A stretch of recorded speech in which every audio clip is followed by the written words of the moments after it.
possible. Is that why you deleted Twitter? Well, yeah, it's off my phone, yes.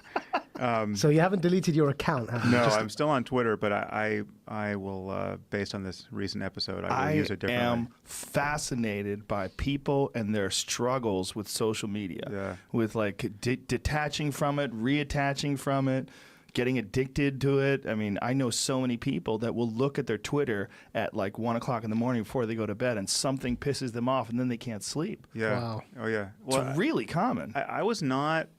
I don't consider myself someone who had a real pathology with it. I mean, I have, I don't know, 6,000 tweets or 7,000 tweets over the course of many years. So I was not tweeting that much. I was not even looking that much. I was fairly disengaged, and I've never used Facebook I just used Facebook as kind of a publishing channel. I never engaged with comments. But I was looking enough, and it was, I mean, one, it was clearly making me a worse person. I mean, I was reacting to stuff that I didn't need to react to, and it was amplifying certain criticisms and voices which need not have been amplified. And in this last case, it just turned it created a huge kind of explosion in my life. I was in the middle of a vacation, which I basically torpedoed because of what I saw on Twitter. I mean, it was like the perfect infomercial for why you don't want to be engaged with social media. You torpedoed your vacation how?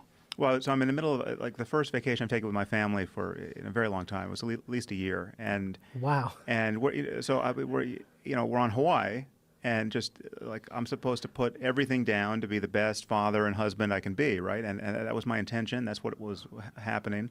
I suppose it happened for a good solid 24 hours. It's very difficult to do when you got stuff to do, man. When you're trying to build something, you're trying to grow something, and social media is just a part of your day-to-day. It's very difficult. It's very difficult to just shut out the world and just focus on your family. and then I pick up my phone and I see that Reza Aslan and Glenn Greenwald and Ezra Klein had all attacked me in the space of an hour. Oh, right? no. And so this goes out to millions of people. And is this over what Joe was asking about the Charles Murray thing? Yes. Yeah, well, the truth is I can't even see what, I didn't look at what Greenwald had done. Why they attack him? Circulating somebody's video about me, I think I'm a racist in that video. Reza Aslan blocks me, so I can't even see if he attacks me by name, but he blocks me, so I can't even see his export. Yeah. But I just saw the aftermath of that. Lots of stuff. Lots of notifications coming to me with both of us tagged, and then Ezra published this. I mean, I suppose I should back up, however painfully, to describe what happened here. But so I had Charles Murray on my podcast a year ago, and Charles Murray is this social scientist who published The Bell Curve back in the 90s, which it was a book about IQ and success in Western societies like our own. And it's a book where he worries a lot about the cognitive stratification of society. We have a society that is selecting more and more for a narrow band of talents that is fairly well captured by what we call IQ. And it's a kind of winner-take-all situation where people are really, 500 years ago, if you had a very high IQ and you're just pushing a plow next to your neighbor, you had no real advantage.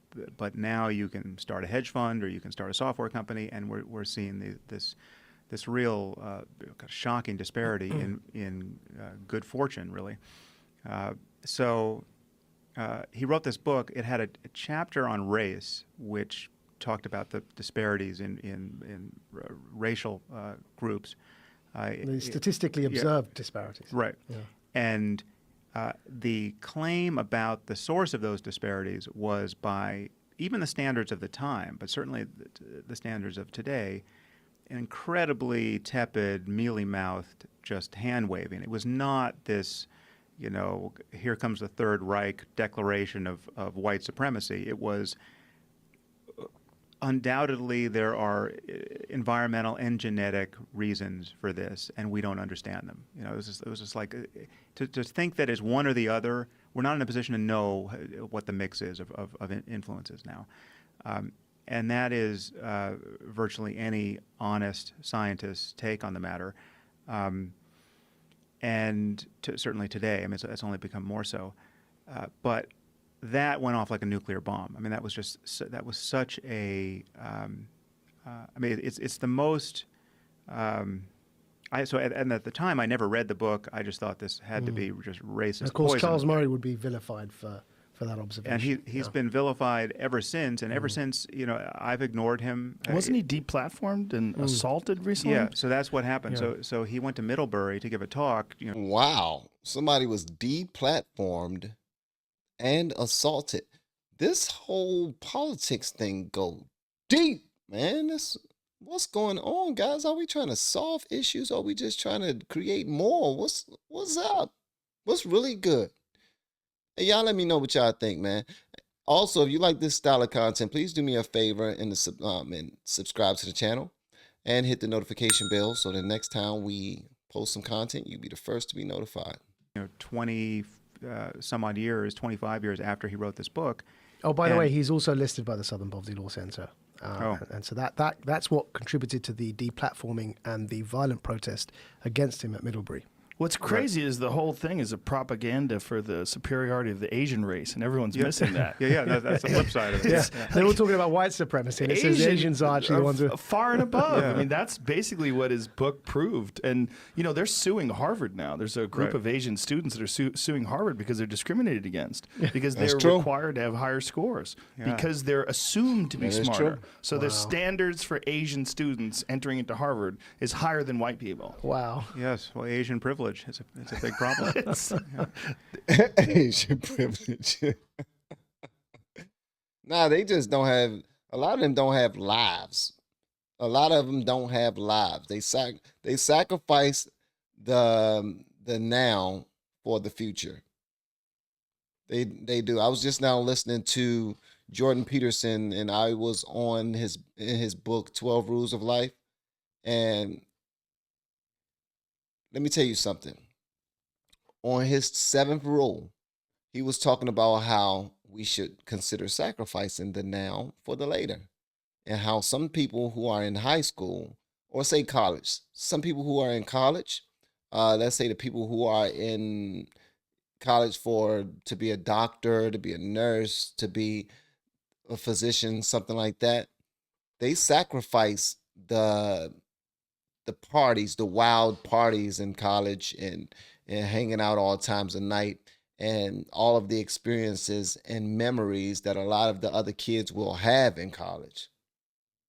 Those years, they sacrifice them. They're like, nope, I got to do this, that, and the third. But they make up for it later on, very later on. Earlier on, but later on after they graduate college with their nice living. They live very, very nice. Yeah, they still work their tails off, but they're used to it. They have that capacity now, because for years they've been working at a level that a lot of people don't work at. So they're used to it. But now their bank accounts show it. So that's something that we should consider, man. I heard that these Asians have pretty much extremely high test scores, and they are a bit concerned that they aren't getting a fair shake when it comes to them trying to get into these prestigious universities, which they qualify at a crazy rate, and they don't have any understanding as to what's going on. Than white people. Wow. Yes. Well, Asian privilege. It's a big problem. Your grandfather was working on the railroads in California as an indentured servant, and all that privilege trickled down. There's obviously a lot of factors that lead to IQ, to high IQ, but to ignore what those are, to ignore it completely, to just bury your head in the sand. In the name of ideology, of course. Yes, exactly. Only ideology. And this idea that you cannot look at statistics, you cannot look at facts. And in your conversation with Ezra Klein, that's what I got, is that this is an ideological issue, and that it's almost like an impossible subject to breach. Like, you can't even discuss the fact that certain races demonstrate low IQ, and then let's look at what could be the cause of those. Even discussing that somehow or another is so inherently racist that it must be ignored, or must be silenced, and that you must first concentrate on all the various injustices that have been done to those people who have this lower IQ. Yeah. Well, let me just take a couple of minutes to close the various doors to hell that are now ajar based on what we've just said. That is true, though. Before Sam Harris starts to speak, that is true. And a lot of people will be like, we don't all test the same. We don't take tests the same way. We don't understand the same way. We communicate different. We think different. Try to figure out how to teach us in the way we communicate. That way we can all have a fair shake. But people ain't got time for all that. They teach in a way that they know will get you those results that has worked for many, many, many, many, many other people who can comprehend in that way. Like for me, for instance, I don't think the way a lot of other people think. Where it takes a lot of people some people can speed read. Some people can listen to an Audible book one time and remember a lot of those points from that book. Me, I will probably have to do it 2, maybe 3 times. A chapter, I might have to do each chapter twice. And it takes me a lot of time. So that will definitely slow me down in the race. And you not only have to perform high, but you have to perform high with pace. And that's what separates these people with high IQ scores and people with low IQ scores, because they're able to pick out these patterns really quickly, extremely quickly. Their brains work very fast. They're able to do those things, figure out what belongs, what does not belong very quickly. And those people are the ones that they excel extremely fast. So you were on your holiday and you get all these notes. Yeah. So we'll just take a little more context. So yeah, as you said, Charles Murray went to Middlebury College and was deplatformed. And he was not only deplatformed, so the usual deplatforming with the students turning their back to the speaker and shouting and not letting anything happen. But the professor who invited him, who was a liberal professor who wanted to essentially debate him. She was attacked. Yeah. When they're leaving the hall, they both get physically attacked by a crowd of students. Charles was not hurt. His host, this female professor, got a concussion and a neck injury that still persists, and this is now more than a year later. So it's like she was. I think she's a registered Democrat. Harmed by this, no doubt. And they're driving out in an SUV that gets. I mean, someone pulls a stop sign out of the sidewalk, and it's still got the concrete ball on the end of it, and this SUV gets smashed with this concrete laden stop sign. I mean, this is happening at one of the most liberal, privileged colleges on earth. It's nuts. So anyway, that was the thing that put Murray on my radar after all these many years of my ignoring him. And I felt guilty because I had declined to be a part of at least one project because his name was attached, right? Because I just saw that this guy's radioactive. He's got some white supremacist agenda. I had believed the lies about him. And then I saw this and I thought, okay, well, maybe he's the canary in the coal mine, or certainly one of the canaries in the coal mine that I had ignored, where, as you say, certain topics are considered so politically fraught that you cannot discuss them no matter what is true. Like, it's just there has to be a firewall between your conversation about reality and these sorts of facts. And so, so he's been suffering from having transgressed that boundary, and so I had him on the podcast, being fairly agnostic about his actual social policy commitments and his political concerns, and just wanting to talk about the facts insofar as we touch them lightly. I mean, I had zero interest in intelligence as measured by IQ. Although I mean it's an interesting subject, but I hadn't spent much time focused on that, and I had truly zero interest in establishing differences between populations with respect to intelligence or anything else. But I see what's coming. I see the fact that the more we understand ourselves genetically and environmentally, the more we will, if we go looking, or even if we're not looking, we will discover differences between groups. And the end game for us as a species is not to deny that those differences exist or could possibly exist. It's to deny that they have real political implication. I mean, the political framework we need is a commitment to equality across the board and a commitment to treating individuals as individuals. There's nobody who's the average of a population is meaningless with respect to you, and that will always be so. And whatever and whatever diversity of talents there is statistically in various populations, we want societies that simply don't care politically about that. I mean, it's just not what it's. Our political tolerance of one another and support of one another is not predicated on denying individual differences or even statistical differences across groups. It can't be, because we know that there are people walking around like, Elon Musk, who gets out of bed every morning and does the work of like 4,000 people, right? And people who just are struggling to work at Starbucks and hold down a job. And he said Elon Musk gets out the bed and do the work of 4,000 people. And people believe that once you're at a certain level of life that you stop working. No, you have you've built up this capacity. This is what you do. This is what makes your day. This makes you feel alive to get out and go, get things done, make sure that everything is progressing properly, that everything's moving in the upward trajectory. And if you're not doing that, then you feel out of place. I really enjoy listening to Sam Harris break things down. He's very soft-spoken, but it seems like he's extremely fair. That's the word. Seems like he's fair.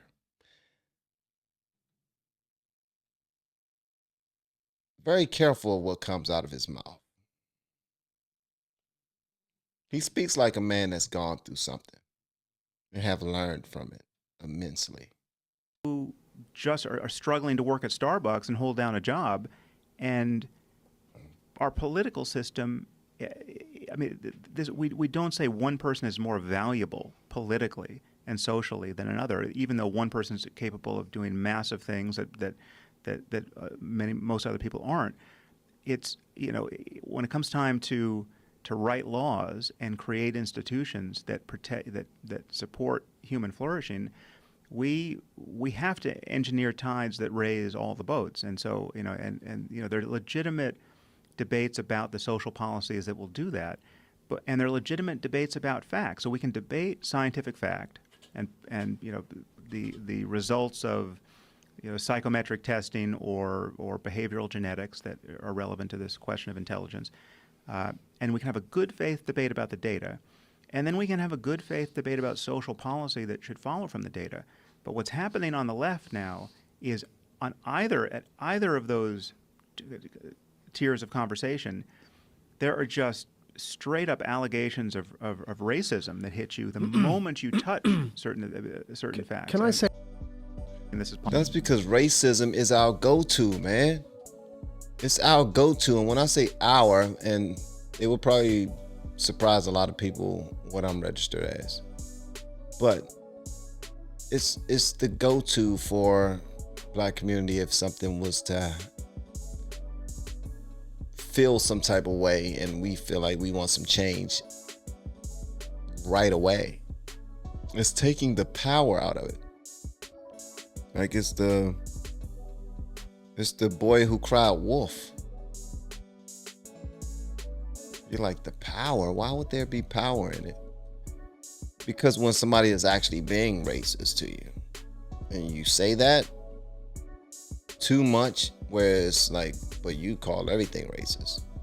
Nobody's believing you, but now you look like a jack.